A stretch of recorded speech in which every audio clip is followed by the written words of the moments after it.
Hello there, good evening and a warm welcome to the news live on Rupavahini ChannelEye. I'm Sharon Mascrinius. Good evening, I'm Clifford Richards. First of all, to take a look at the headlines. The President at the Indian Ocean Summit says regional cooperation is essential to revive the economy after the pandemic. The remains of Priyantakumara, who was killed in Pakistan, will be brought to the country tomorrow. More than 120 have been taken into custody in connection with the killing. Health authorities warn that the corona pandemic can spread by ignoring the risk during the festive season. Operations of the Sapagaskanda oil refinery will recommence on Tuesday. Gas will be issued again to the market from tomorrow under the conditions of the Consumer Affairs Authority. The Presidential Task Force on One Country, One Law gets a high recognition from the people in the Eastern Province. Moving on to the stories in detail.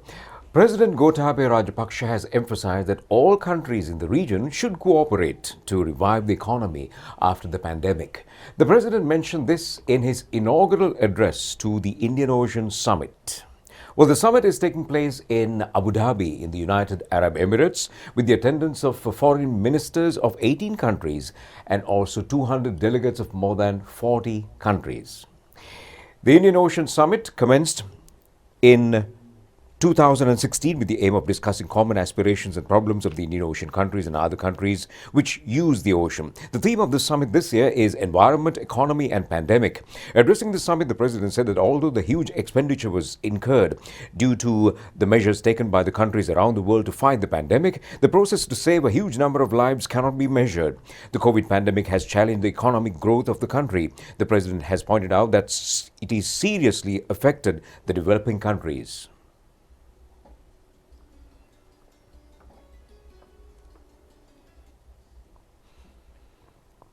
The theme of this year's conference centers on three topics: ecology, economy, epidemic, that deserves our utmost attention and deepest consideration. As we meet here today, the most immediate and significant of these is the continuing impact of the COVID-19 pandemic on the world at large. When the COVID-19 virus started spreading around the world in the first quarter of 2020, it posed serious challenge to all nations. For perhaps the first time in history, humanity had the sophistication and the resources to actively identify, inhibit, and even try and prevent the widespread devastation of a global epidemic before it was too late. Urgent actions to save lives were taken by nearly all countries. The able leadership provided by the World Health Organization during this time was vital in coordinating a global response to this new threat.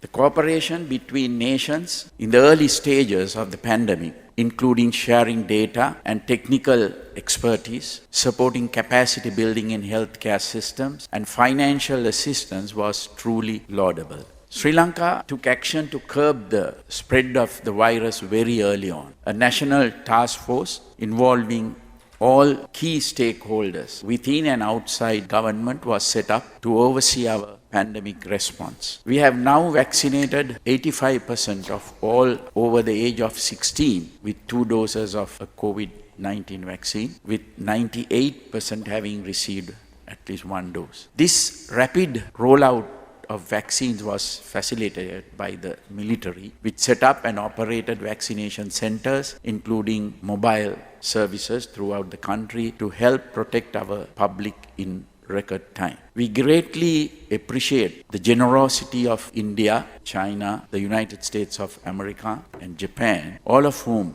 donated vaccines to us either directly or through COVAX, which augmented the larger quantity Sri Lanka purchased from manufacturers on commercial terms. It is a matter of concern that the relatively slow rollout of vaccines in some parts of the world has resulted in the emergence of a potentially devastating new variants of the virus that needs to be carefully monitored in the days and weeks to come. I therefore call upon nations that have the wherewithal to do so, to support the vaccination drives of less wealthy countries more effectively. The COVID-19 pandemic will not end until everyone, everywhere, is inoculated against the virus. This can only be achieved through far-reaching cooperation between nations and particularly through the support provided by richer nations to developing countries. Such cooperation will also be necessary to support the global economic recovery following the pandemic. The measures taken worldwide to combat the pandemic, although they proved invaluable in saving countless lives, came at a steep cost. The rapid decline in economic activity these measures caused have had serious long-term consequences on global travel, trade, and economic growth. Developing countries in particular have been very badly impacted. The loss of revenue from tourism, the loss of foreign exchange remittances from expatriate workers, and the loss of export earnings have been especially devastating. Earlier this year, the container ship Express Pearl caught fire off the coast of Colombo, Sri Lanka. Despite concerted efforts by the Sri Lanka Navy, Air Force and Coast Guard, together with Indian Navy and Coast Guard vessels, the fire continued for several days and the ship ultimately sank off Sri Lanka waters. Enormous environmental damage was caused by this incident. Hazardous chemicals including nitric acid and other toxic substances, as well as several tons of oil and plastic resins pellets from spilled cargo were released into the ocean. The resulting pollution prevented fishing and adversely affected the livelihoods of thousands in our seaboard communities for months, and many continue to pose significant danger to marine life in the long term. The Express Pearl disaster was not an isolated incident. Less than a year before it occurred, another significant maritime disaster was only narrowly averted. The fire on board MT New Diamond, which was transporting a large quantity of crude oil near our waters, was successfully doused through concerted efforts by the Sri Lanka Navy and Air Force, with support from India as well as 2 Russian naval vessels in the region at the time. Both these incidents point towards the urgent need for strict control surrounding the oceanic transport of hazardous and environmentally sensitive materials. Similar controls also need to be imposed on overfishing and ecologically damaging practices, including bottom trawling, long line fishing, and blast fishing in the Indian Ocean region. Coordinated action to mitigate such issues will be critical in sustaining the overall ecology and the viability of local economies in the Indian Ocean region in the future. I therefore propose the establishment of a regional mechanism to coordinate such issues relating to sustainability.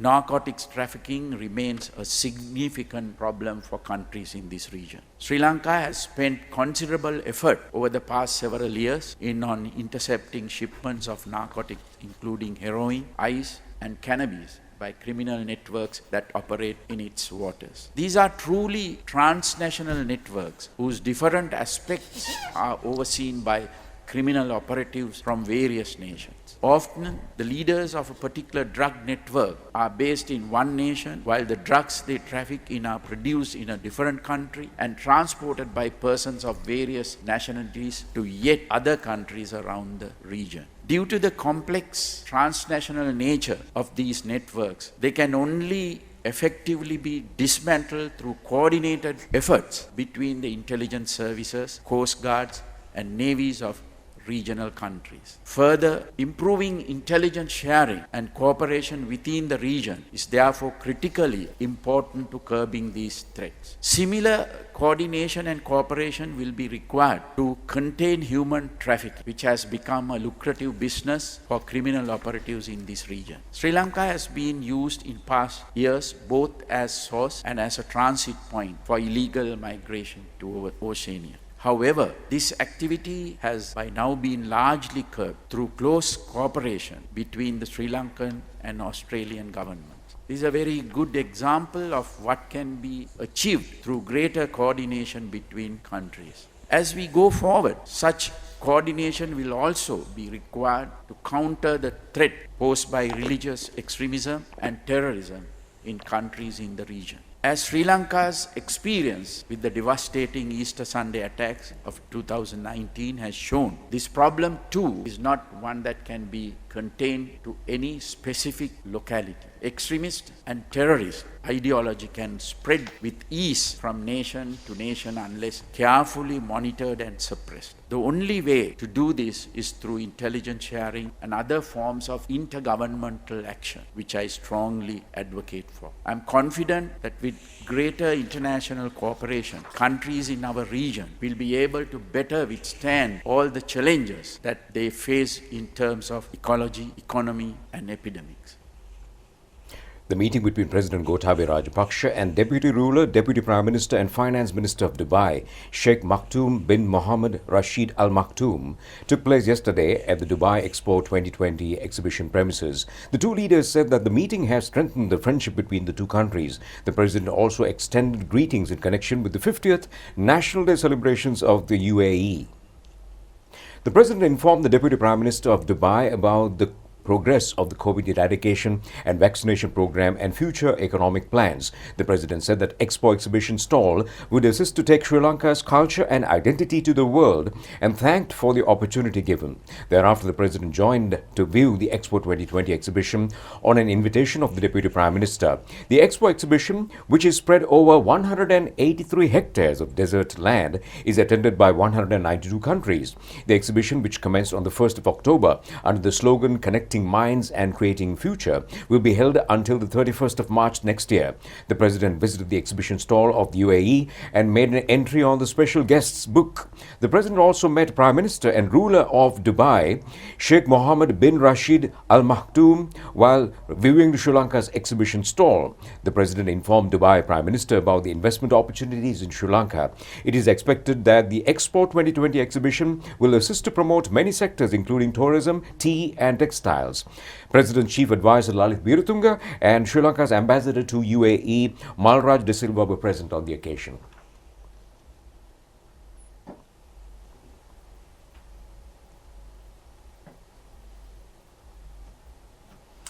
Sri Lanka's High Commission in Pakistan says that the remains of Priyantakumara, who was inhumanely killed in Pakistan, is scheduled to be brought to the country.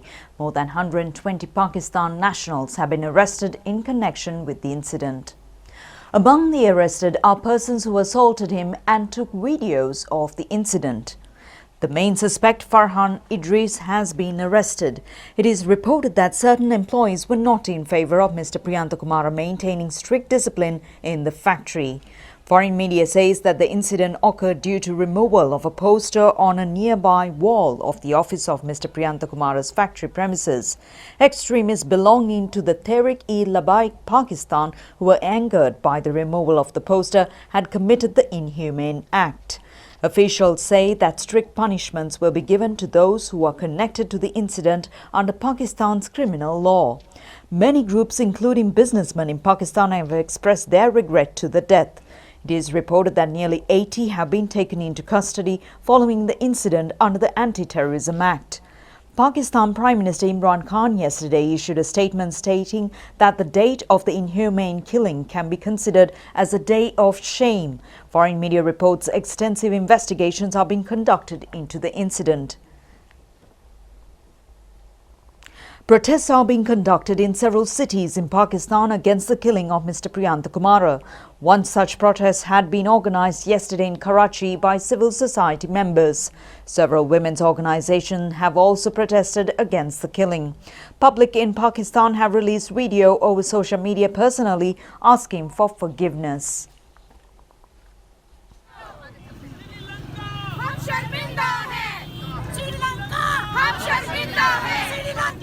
Respect for the, believe me, yesterday I lost it.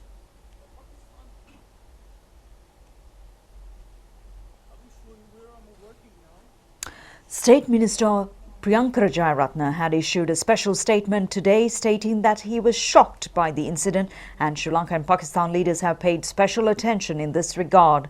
The Minister of Foreign Affairs is taking measures to pay compensation for the victim's family. The State Minister has emphasized that there are about 400 Sri Lankan immigrant workers in Pakistan and maximum measures will be taken to prevent such incidents in the future. Family members of Mr. Priyantakumara have been shocked by his killing. They have requested all media institutions to refrain from publishing videos of the killing again and again. A group of relatives of Mr. Priyantakumara conducted a silent protest in Kandy town today, requesting justice for his killing. And coming back home, the 73rd Annual General Conference and meeting of the Sri Lanka Veterinary Doctors Association took place in Colombo yesterday under the patronage of Prime Minister Mahinda Rajapaksa. Chairman of the Sri Lanka Veterinary Doctors Association, Erandaka Gunawardana, welcomed the Prime Minister and the distinguished guests who arrived at the conference. The Premier presented special merit awards and mementos for veterinary doctors H.G. Premasiri and R.M. P.H. Dasanaik, who worked for the progress of the veterinary medical field. The veterinary doctor Susantha Mallavarachi was elected as the new chairman of the association at the annual general meeting, which was held later. State Minister D.V. Herath and a group of doctors of the association were present on this occasion.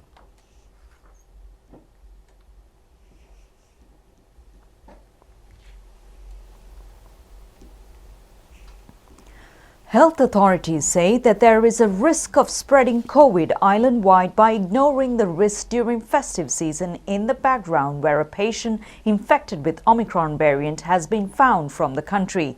Consultant Dr. Deepal Pereira said that health guidelines should be followed always. Consultant Dr. Deepal Pereira of the Lady Ridgeway Hospital said that people are going shopping for Christmas and New Year at present.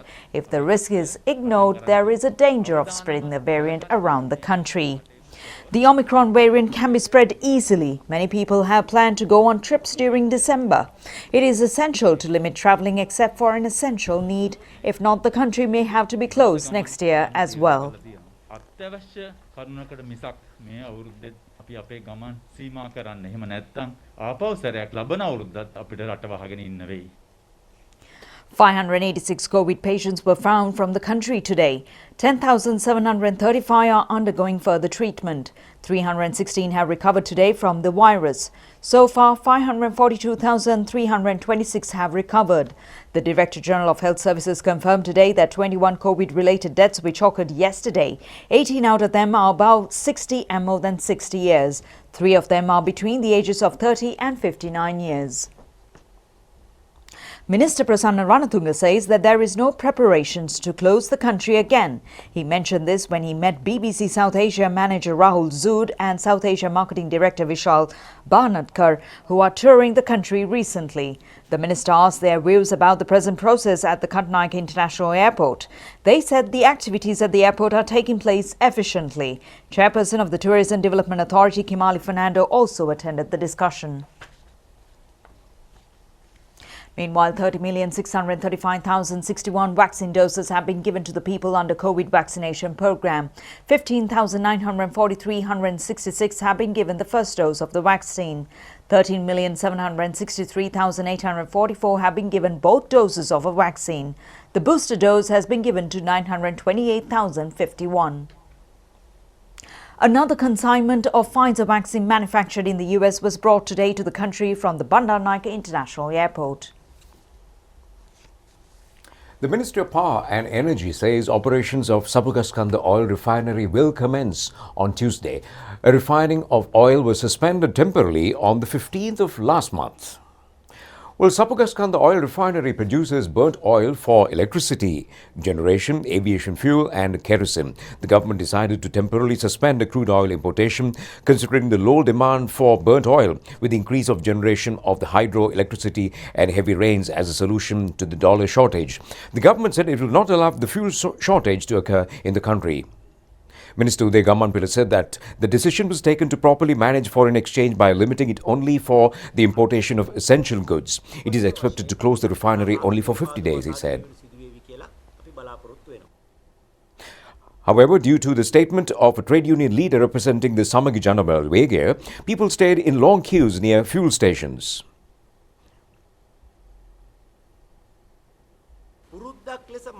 The minister said that a retired employee said that there will be a fuel shortage in the country and electricity will be cut off for 12 hours due to the closure of the refinery. Those are false statements. This person has made false statements often over media. People had stayed in queues to purchase fuel due to such false statements, he said. Accordingly, the Power and Energy Ministry announced today activities of the Sapagaskanda oil refinery will commence on Tuesday. Gas will be issued again to the market from tomorrow under the conditions of the Consumer Affairs Authority. Meanwhile, a discussion took place today between State Minister Lasantha Alagiyawanna and representatives of Litro Gas Company at the State Ministry of Consumer Protection. Officials of the Consumer Affairs Authority and a group of people at the organizations which conducted investigations into gas accident were also present. Discussions have also taken place on providing gas speedily to the consumers following advice and orders given by the Consumer Affairs Authority yesterday. State Minister Lasantha Alagiyawanna said that decisions are being taken and being implemented for the protection of consumers by looking into all sections to resolve the issue. The company should agree to all decisions taken to protect the consumers. That is the law of the country. The Presidential Task Force on One Country, One Law has received a high recognition from the people in the Eastern Province. Getting public views for One Country, One Law took place at the Trincomalee District Secretariat recently. The Mahasangha clergy and social activists expressed their views on long-standing issues. The proposal was presented orally and also in writing to the Presidential Task Force. Chairman of the Task Force, Venerable Galgudatte Jnanasara Thera, expressed his views. The Thera said that the law is implemented differently in different areas. The separating limits are maintained on the basis introduced by the imperialists when the country was in a colony state in the past. Such things, without integrating the nation, build trust, and also among races, communities and religious groups, are dividing them without creating an environment for all of them to live together, he said.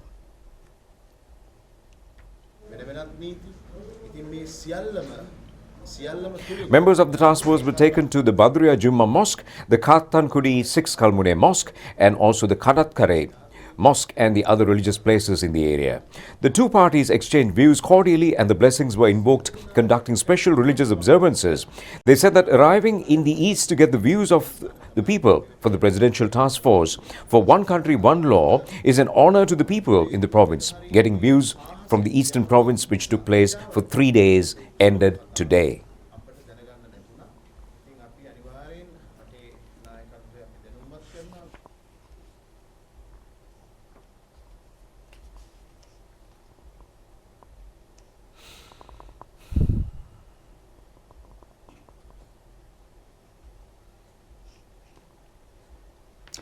Berudanda Kadala, written by Rupa Sriyani Ekanayaka, was selected as the best novel at the Swarna Pustaka Award Ceremony 2021. The award ceremony was held at the BMICH in Colombo.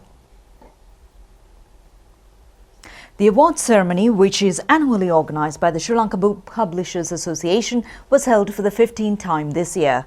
Professor Somaratna Balasuriya's Mukti, Tarindu Sri Lokamge's Jivite Oil Pellam, Aryavansa Besekara's Aramadasa and Katyana Amarasingha's Bana Kusum novels were selected for the final round. The final nominated novels were presented with 100,000 rupees each and awards.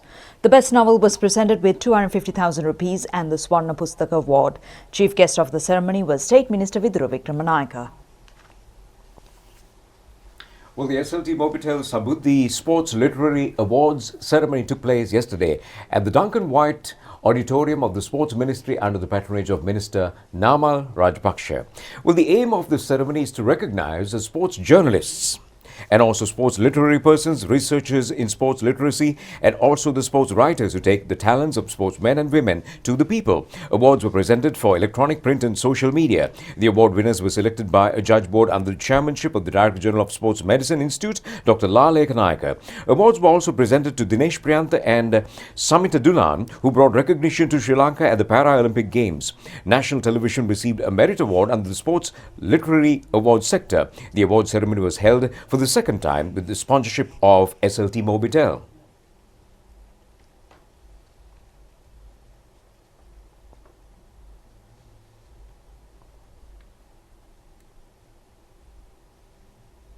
Special attention was paid on sportsmen and women with disabilities. It is being implemented under 3 stages. A media briefing in this regard took place under the patronage of Sports Minister Namal Rajapaksa. The minister said that they expect to identify talents with Grama Seva officers at the Grama Seva division level through GS meets, which commences today.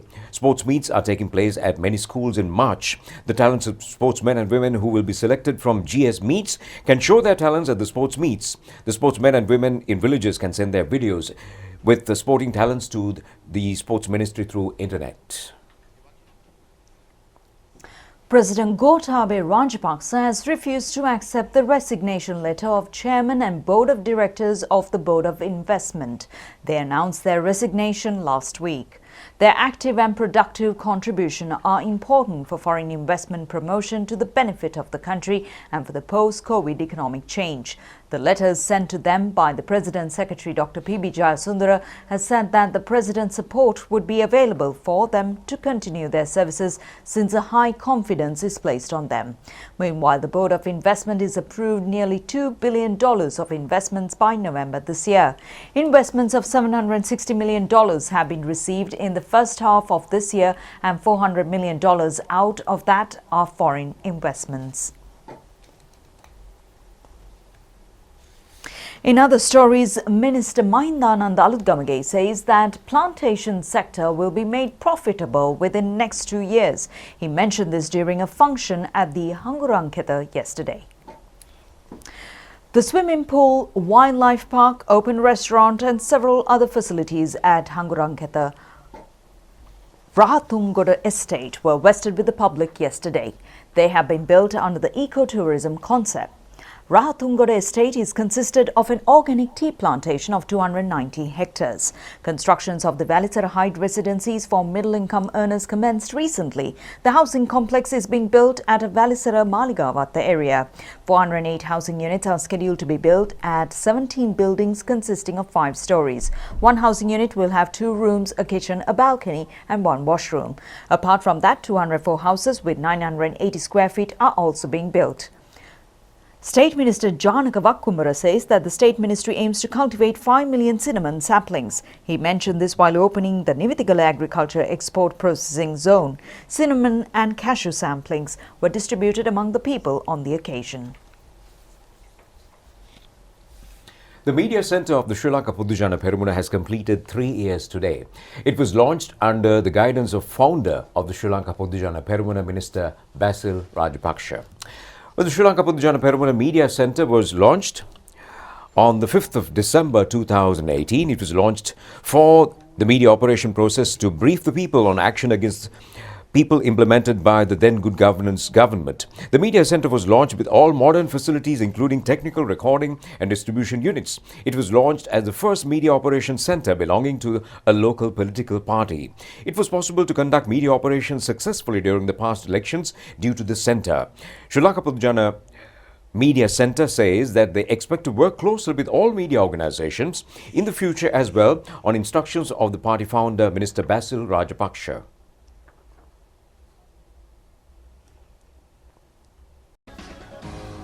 Well, on that note, it's time to end the news. Do enjoy the rest of the programs. Take care and good night. Stay safe.